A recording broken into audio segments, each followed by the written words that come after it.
Family ওনার মা ওনার তারপরে মেয়ে সবাই বলার পরে উনি ওনার অফিসে কাজে মোবাইলগুলো আর কিছু নাই বিয়ে করার পরে একটা ছবি আপনারা দেখছেন, ওই ছবিটা তার আগে আমি তার সাথে কখনো ছবি তুলতাম না, যে ভয় উনি ভাইরাল পারসন, আমি এইগুলো খুবই অপছন্দ করি।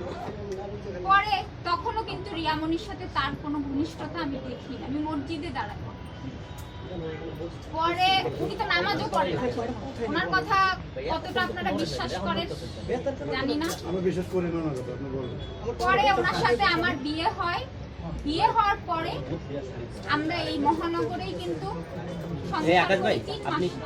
2 মাস সংসার করার পরে উনি আমাকে বলে কি আমি তো মিডিয়া পারসন, এখনই এটা ফ্লাশ করা যাবে না। এই আস্তে আস্তে রিয়ামনির সাথে ওনার যখন মনে করেন পুরোপুরি আমি ওনার প্রতি দুর্বল হয়ে গেলাম, তখন আস্তে আস্তে আবার রিয়ামনি অল্প একটু যোগ করবেন, সেটা হচ্ছে প্রেমের প্রস্তাবটা কে আগে দেয়, আপনি দেন নাকি অবশ্যই আগে ওনার কথা বলা শেষ এটা করে কোনো প্রেমের প্রস্তাব না, একটা মানুষের সাথে কথা বলতে বলতে ভালোবাসা হয়ে গেছে।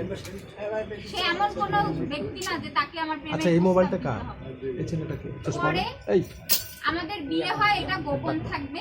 উনি ওনার বাড়ি পাঠায়, আমার সমস্ত ফার্নিচার নিয়ে পাঠায়, বলছে সবাই যে সবাই জানবে আমি তো মিডিয়া, এখন যদি এটা ফ্লাশ হয় তাহলে আমার ক্যারিয়ার প্রবলেম হবে। তুমি তো আমাকে অনেক ভালোবাসো, এটা পারবা না, কেন পারবা না?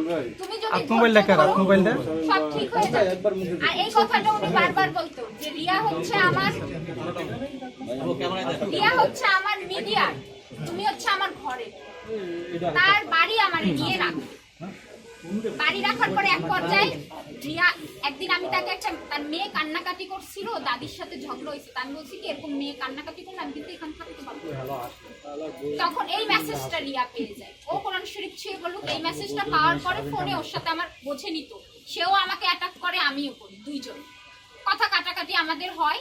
পরবর্তীতে ও জানার পরে ও কিন্তু বগুড়ে যায়, যে আমাকে দেখে। তারপরে আলমের সাথে ওর আমার রূপটা আস্তে আস্তে আমার কিছু কিছু কথায় আমার খারাপ লাগে, যে আমি একটা কথা ওরে বলতাম, আমি কিন্তু ঘাড়ে উঠে যাওয়া মেয়ে না, আমি লক্ষ টাকা খরচ করে আমার ঘরের, আপনি মহানগরে যে বাসায় ছিলাম শুনবেন, বলতো কি এত ফার্নিচার একটা ঘরে থাকে, ওর পুরো ডুপ্লেক্স বাড়ি ভরে গেছে। মহানগরে বাসা ভাড়া নিয়েছিল, আমি বলেছিলাম আপনারা বিশ্বাস শোনেন পরে কি হয়েছে, আমার কথা বলতে দে, শেষ কর। ওখানে আমি মানে মেন্টালি ভাবে আমি মেনে নিতে পারিনি খারাপ ব্যবহার। যখন ওর সাথে মিডিয়ায় কাজ করা লাগে, ওর সামনে আমাকে গালি দেয়, পেছনে আমাকে সোনা পাখি ময়না পাখি বলে